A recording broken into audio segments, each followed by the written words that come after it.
નમસ્કાર. જ્યારે પોલીસને અતિશય તડકામાં કામ કરતા જોઈએ અથવા ઘણી બધી વાર એમને બંદોબસ્તમાં એમ જોઈએ ત્યારે આપણને એવો વિચાર આવે કે પોલીસ કેટલું બધું કામ કરે છે સતત. આપણી રક્ષા માટે છે, સુરક્ષા માટે છે, એમનું સન્માન થવું જોઈએ ને બધા જ પાસાઓ 100% સાચા.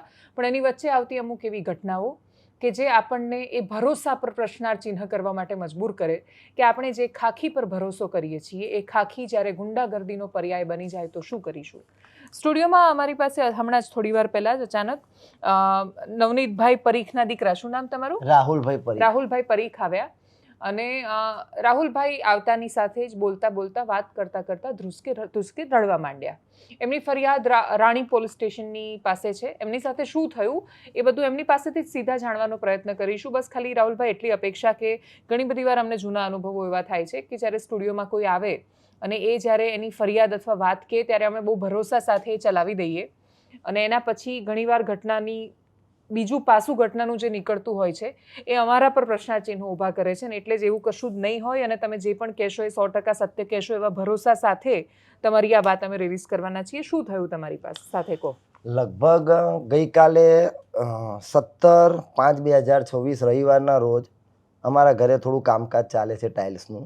તો હું થોડોક ટાઇલ્સ માટેના કામથી ગયો. પછી આવતી વખતે હું રાણી દૂધનું અમૂલનું કાઉન્ટર છે બલોલનગર સાઈડ બાજુ, તો ત્યાં દૂધ લઈને હું આવતો હતો. પછી રાણી થઈને ડીમાર્ટ થઈને હું ગાંધી આશ્રમ જતો હતો. ત્યાં બધું રીડેવલપમેન્ટ થાય છે, મેદાન છે પુષ્કળ, અવાવરું જગ્યા છે.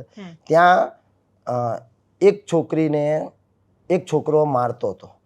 મને લાગ્યું, મેં કીધું આ ખોટું થઈ રહ્યું છે. પણ મને બી એમ કે હવે મેં બી બહુ અનુભવ કડવા કરેલા છે કે બચાવવા જઈએ એમાંથી 50% આપણી વિરુદ્ધ જ આવે. એટલે પછી હું આગળ જતો રહ્યો. આમ પછી આગળ જઈને મેં મારું બાઇક ઊભું રાખીને જોયું તો ભર તડકા મેં છોકરીને નીચે પાડીને પેલો છોકરો મારતો હતો.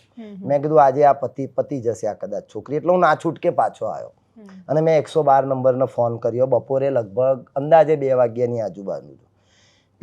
પેલો છોકરો કે આ મારી વાઈફ છે, આ છે. મેં કીધું તારી વાઈફ બરાબર છે, પણ એનો અર્થ એ નથી કે તારી માલિકી થઈ ગઈ અને તું એને મારી નાખ. બરાબર છે, તારી વાઈફ ભલે, પણ જાહેરમાં ખોટું. પછી બીજા 1-2 વ્યક્તિ આવ્યા પછી, અને એ છોકરો મને ધમકાવતો હતો, મને મારવા આવતો હતો. મેં કીધું આ ખોટું કરસ, બરાબર છે તું. પણ હું સ્ટ્રોંગ હતો એટલે, બાકી એ મને બી મારત, મને ધમકાઈને કાઢી નાખત. પછી 112 છોકરીએ કીધું મને કે આ મારા હસબન્ડ છે ને મને અંદર મેદાનમાં લઈ જઈને ખૂબ મારી. ત્યાંથી હું બહાર ભાગીને આવી તો અહીંયા મારી. તમે આવ્યા એટલે હું બચી ગઈ. અને એનો ભાઈ એ રાણી પોલીસ સ્ટેશન ડિસ્ટાફમાં છે, જે ટાલવાળો કદાચ એ જ છે, કારણ કે મને બી થોડો ખ્યાલ આવ્યો ત્યાં ગયા પછી.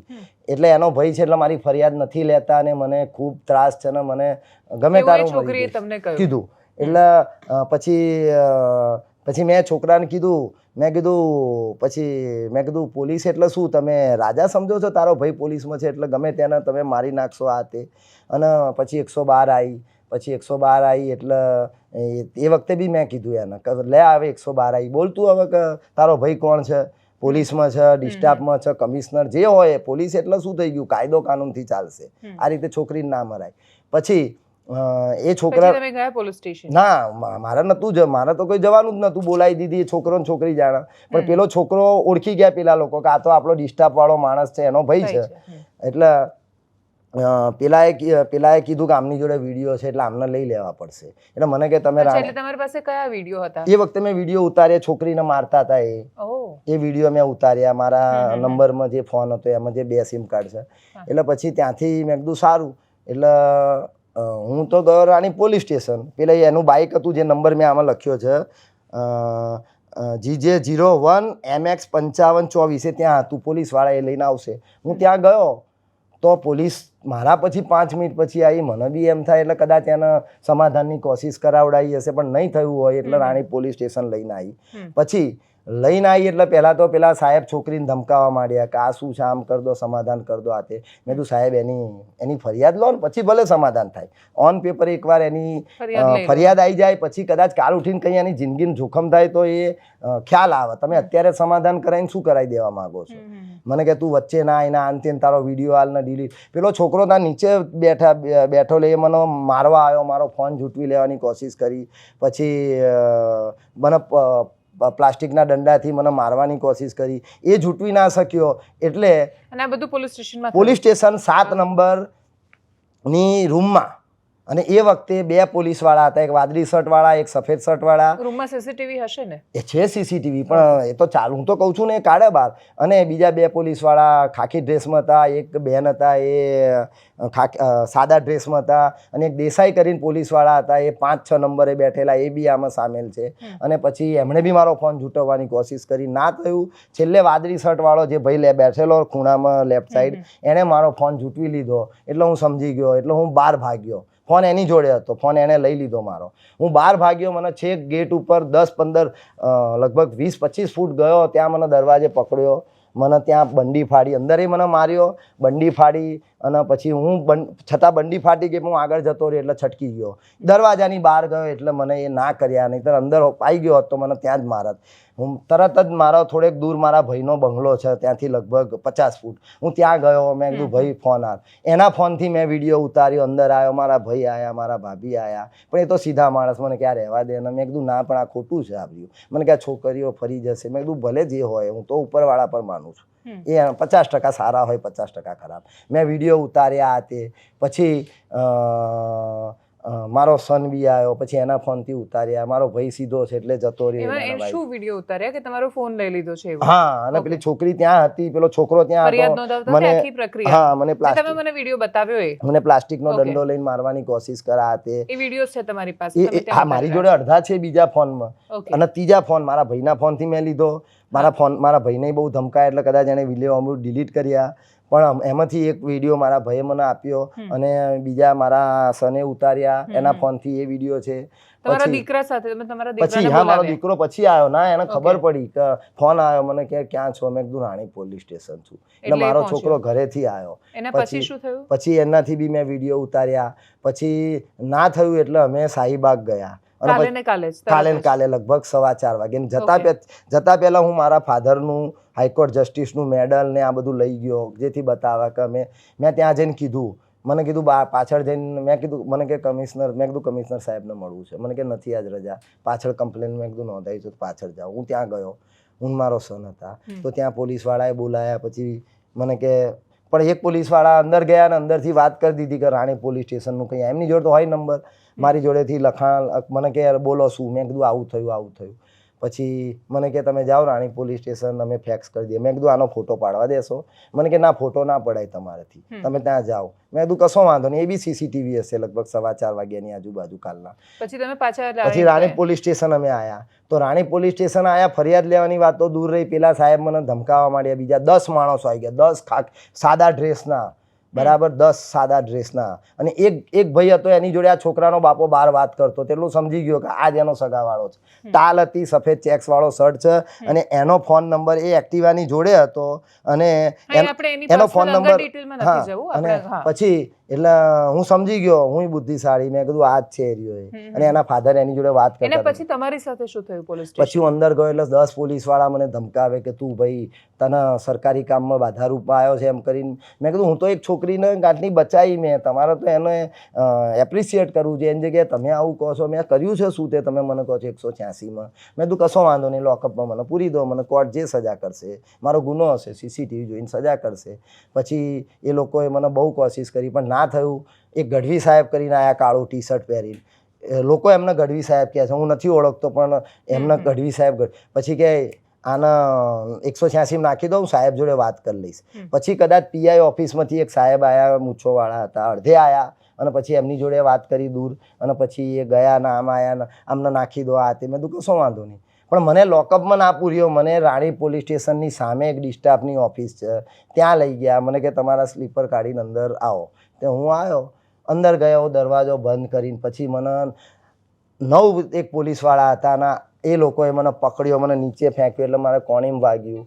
પછી આ જે ગઢવી સાહેબ કરીને હતા, એમણે મને લાફો માર્યો, એટલે મારા ચશ્મા આમ પડી ગયા, જમણા હાથે મેં લીધા. મેં કીધું આ ખોટું કરો છો સાહેબ તમે.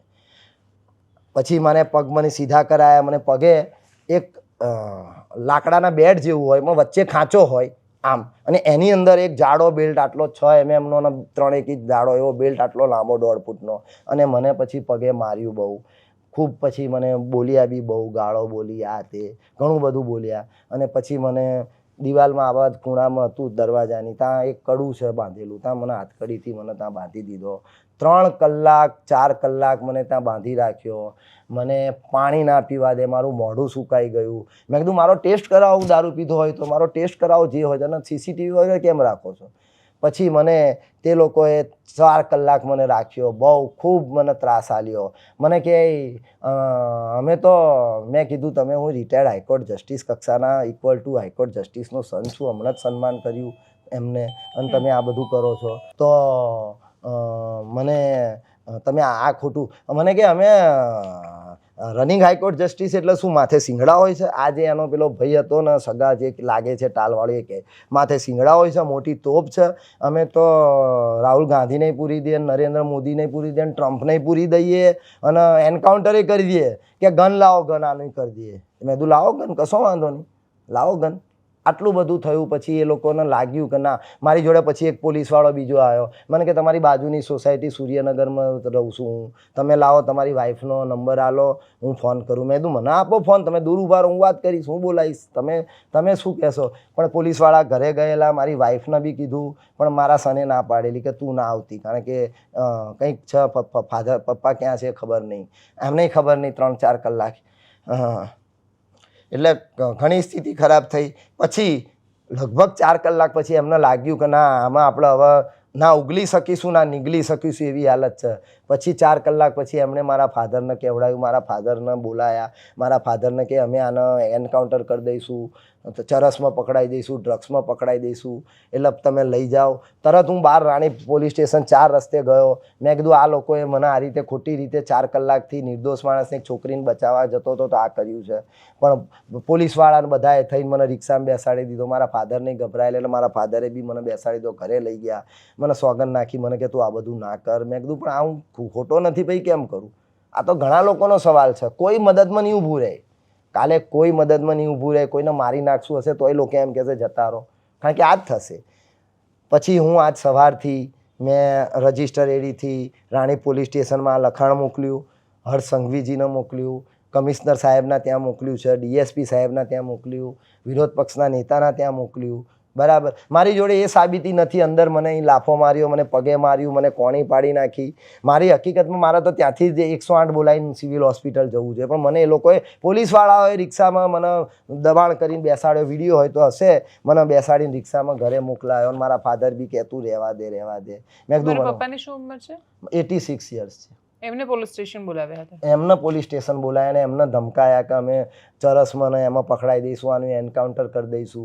એટલે ફાધર બી ભલે retired equal to high court justice રહ્યા, પણ એમને બી શું કહેવાય, એક ડર તો લાગે ને. એમણે બી પોલીસ જોઈ છે, પોતે વકીલ રહ્યા છે, 50 વર્ષ જેટલું વકીલાતમાં કામ કર્યું છે, ખરાબ જોયા છે. એટલે એમણે બી મને પછી પકડીને મને લઈ ગયા. એ ફોન અત્યારે હાલ સુધી બી એમની જોડે છે. મને ઘરે લઈ ગયા. પછી તમારો ફોન પાછો નથી આપ્યો? ફોન પાછો નથી આપ્યો મારો ફોન. તમારી સામે કશી ફરિયાદ કે કંઈ કર્યું? કોઈ ફરિયાદ નહીં. મેં કીધું મારો ટેસ્ટ કરો, મેં ડ્રિંક્સ કર્યું હોય તો. તમે કહો છો ડ્રિંક્સ કરો છો, આ તે કરો. મેં મારી જિંદગીમાં નથી બહુ તો પાન ખાધું હશે, બાકી કોઈ દિવસ બીડી સિગરેટ વ્યસન નથી કર્યું. તમે, હું શેના માટે, હું નથી ગભરાતો. કરો, જાહેરમાં કરો, ટેસ્ટ કરાવો, બોલાવો, લોકઅપમાં મૂકો. બરાબર છે, કશું જ નહીં. પછી આજ સવારથી મેં આ રજિસ્ટર એડી કર્યું, પોલીસ કેસ માટે ગયો, વકીલને મળ્યો, અહીં ગયો, આસ્ટોડિયા ગયો, બીજે ગયો, અહીંયા ગયો. પછી મને કીધું તમારે આ તો, મેં કીધું હાઈકોર્ટમાં જ કરવી છે મારે હવે તો, કારણ કે આ તો ઘણા લોકોનો સવાલ છે. ભલે મારા 5-10 લાખ વપરાશે, 25 લાખ વપરાશે, તોય હું સુપ્રીમમાં જઈશ. બરાબર છે. હું અત્યારે સવારથી જ ફરું છું. પછી મેં છેલ્લે હવે હાઈકોર્ટ કક્ષાના વકીલને મળીને એમણે કીધું કે તમારે આ તો મેટ્રો કોર્ટ ઘીકાંટા જ કરવું પડશે, એટલે કાલથી હું આની ફરિયાદ નોંધાવીશ. મેં આ બધી રજિસ્ટર એડીથી GPOથી મોકલી છે, એની આ પહોંચ છે આજે લગભગ 2 વાગતાના. પણ ખૂબ દોડધામ એકલાએ મેં કરી છે. તમે એક છોકરીનો જીવ બચાવવાનો પ્રયત્ન કર્યો એટલે તમને થેન્ક યુ. અવશ્ય. અને અંતે ખાલી એટલું કહીશ કે આપણે બહુ બધી, એટલે દિલ્હીનું નિર્ભયા ગેંગરેપ થયો ત્યારે આપણે બધાને એ વિચાર આવ્યો કે બસમાં એક છોકરી બૂમો પાડતી હેવાનિયતનો શિકાર થતી આખા શહેરમાં ફરતી રહી, અને છતાંય આખું શહેર સૂતું રહ્યું. કોઈની આત્મા ન જાગી અને કોઈએ બચાવવાનો પ્રયત્ન ન કર્યો. પણ માણસો અનુભવથી ઘડાય, આખી સભ્યતા અનુભવોથી ઘડાયેલી છે. આપણે બધા જ આપણા અનુભવોના આધારે જે છીએ એ બનીએ છીએ. અને એટલે જ્યારે અનુભવો પોલીસના આવા થતા જાય ત્યારે માણસ એવું માને કે આપણે કરવા જઈએ છીએ કોઈનું સારું અને પછી આપણી સાથે અહિત થાય તો માણસ સૌથી પહેલાં સ્વાભાવિક રીતે આપણે ઘડાયેલા એ રીતે છીએ કે સ્વનું વિચારીએ. પોલીસે આમાં બહુ ગંભીરતાથી વિચાર કરવો પડશે. જો પોલીસ કમિશનર સુધી આ વાત ગઈ છે, એમની ઓફિસ સુધી, અને એના પછી પણ આ થયું છે, તો પોલીસ, મને નથી ખબર કે એ લોકો શું કામ પોતાની છબી સુધારવા માટે પેલું દર થોડા દિવસે નહીં પોલીસે આને બચાવ્યા અને પછી એની બધી રીલ સોશિયલ મીડિયા પર મૂકે છે અને પછી સન્માન મેળવે છે. તો સન્માન તો મળે છે ખાખીને, પણ એ ખાખીની અંદર જો માણસ જીવતો રહેશે તો કદાચ એ સન્માન બેવડાઈ જવાનું છે.